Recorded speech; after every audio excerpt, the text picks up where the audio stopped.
Oh, I got a treat for you. Got a treat for you, lovely people. Fucking thing. Treat for you here on Scott Review Things. The once genre-defining in the UK Punk IPA by BrewDog. Is it? What is it? What is it now? Is it the bastard cousin of a beer that no longer exists? Let's find out next on you Scott Review Things.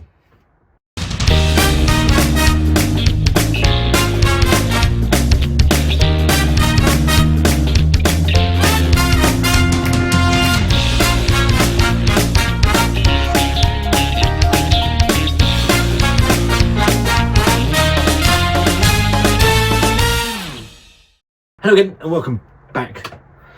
Scott Review Things. Now, Wanda's sister doesn't like me.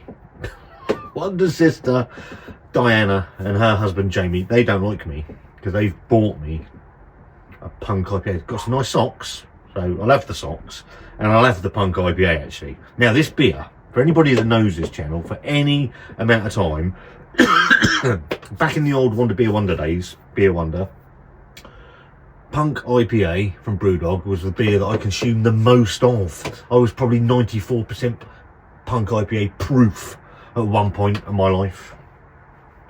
And then they fucking ruined it. It went from about 6% down to 5.8, then it went to 5.4, and it's 5.6, and it's hovered around these different... I don't even know what ABV it is anymore. The one in Witherspoons I think is 5.2. I think this is 5.4. It's still 5.4.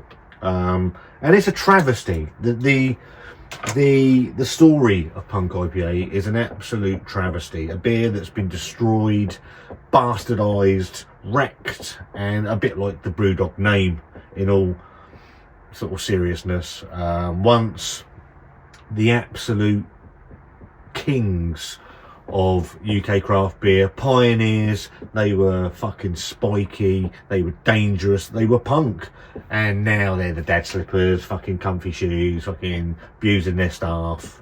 None of that really bothers me in the great scheme of things. I would just like them to brew a half decent beer, and they are capable of it. Some of their stouts are very, very good. The stuff they put into the supermarkets now is dog swill, generally.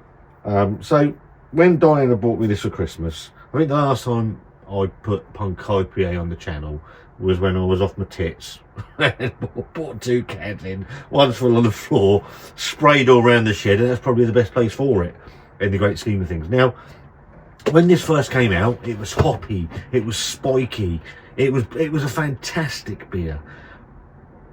My last instance of Punk IPA, it was crap.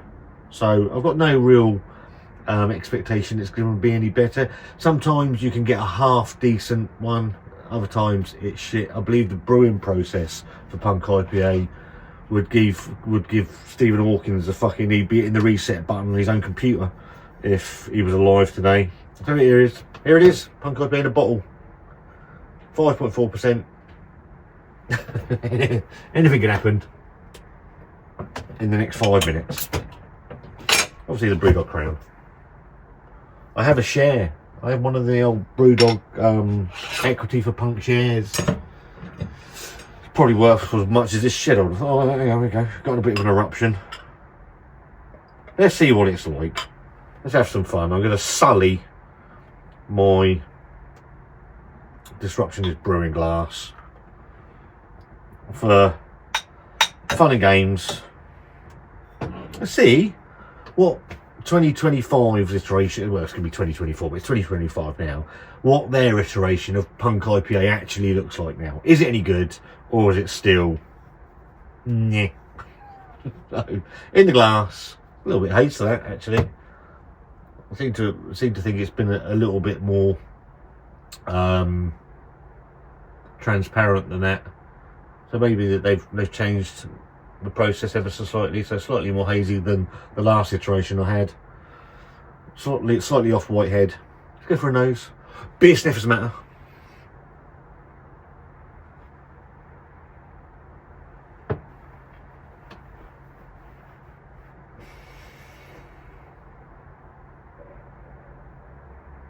Actually, that doesn't smell too bad.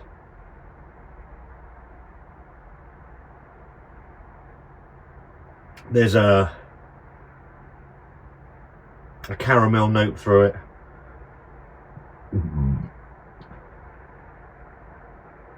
First beer of the week, and the only beer tonight. Grapefruity, slightly citrusy.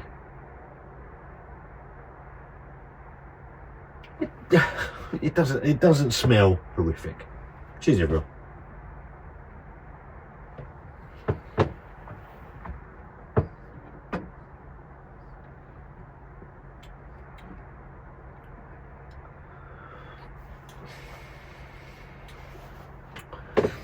Am I? Oh, yeah. Oh, do you know what?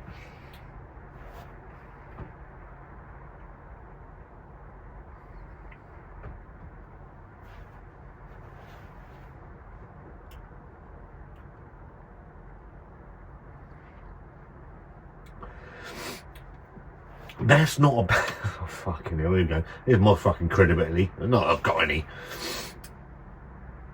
That's not a bad bottle. It's got a nice sort of resiny pine ending to it, actually. That's actually quite nice. That's actually quite nice. That's not a bad bottle. It's got a nice grapefruit hoppy hit. It's got a nice malty body to it. It's not the worst iteration of Punk IPA I've ever had.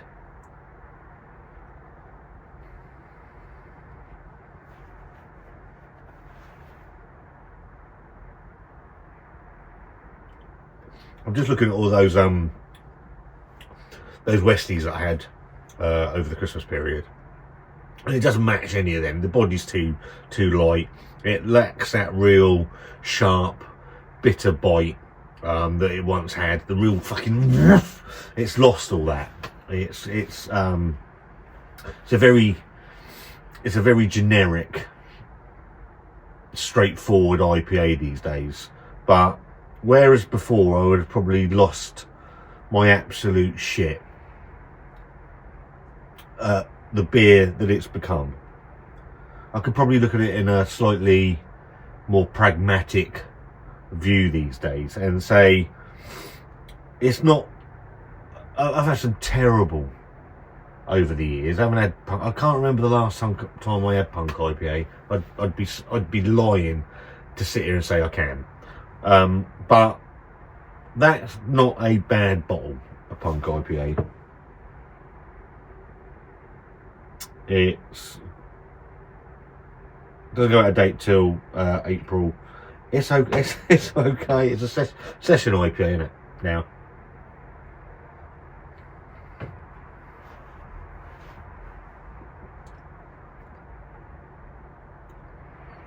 Look. I call it characterless. Does it do anything really badly? That bottle doesn't. I'm not gonna lie. That bottle doesn't. Does it do anything really well? No. It's the annoyance with it is that having drunk the original Punk IPA, what's that, 15, 16 years ago now, maybe longer, 10, 15, no, it's got to be 15, 16, 17 years ago. 15. Yeah, Punk at 15, that was a couple of years ago. It could be 17 years, isn't it? So maybe I would have probably had it 15 years ago.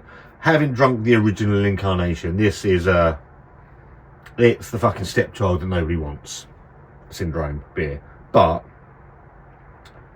I've had some god awful iterations of Punk, and that one isn't it. So whether they've adjusted something, I doubt it, because they're all about the pennies and the dollar these days. Brewdog.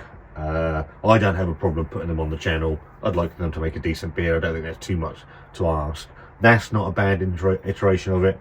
Is it the postmodern classic that it used to be? Is it fuck? That's like calling me fucking postmodern classic. It ain't happening. What I'm going to give it, I can only judge the bottle that I'm drinking now, and this version of Punk IPA in that bottle, I'm going to give it a thumbs in the middle. I'm going to be very fair. It's not awful. It's just sad that it lacks that raging bitterness that it once had, and maybe that's us changing and our palates changing over the years. I don't really know, but there's enough people say it's changed for me to say it's changed, and rather than we have, or that we've changed, but that's the beer's changed more than our palates have, which is a shame. Have you had Punk IPA recently? What's Hazy Jane like these days? Used to like Hazy Jane. Hazy Jane got a very special place in my heart, the proper iteration of Hazy Jane, because it was the beer that brought me and my friend Dean together. So yeah, I'm going to give that a thumbs in the middle. I was expecting to come out there here and absolutely fucking destroy that, but I can't do it. Maybe it's nostalgia, maybe it's the fact that I'm 50 this year that's letting me get the old comfy slippers on with this beer and sit and enjoy it myself. I can't rip it apart as much as I want to, and I have done in the past with Punk IPA. I'm not going to do it. If you had Punk IPA recently, let me know in the comments what you think of it. Have I gone fucking soft? The answer to that is yes. I have gone soft. I'm going to take some abuse for this, and fair play, I don't care. So if you like this video, give it a thumbs up. If you don't, give it a thumbs down. There's a subscribe button over there somewhere. It's free. It helps YouTube algorithm, all that bollocks, get and share people. There's a join button if you want to go that much for a little bit further for $1.99 or $2.99 a month, and you get extra content from the likes of myself and the dog and Wanda and all sorts of stuff. Up to you. You get the same content anyway, but just get a few bits extra. Scott out!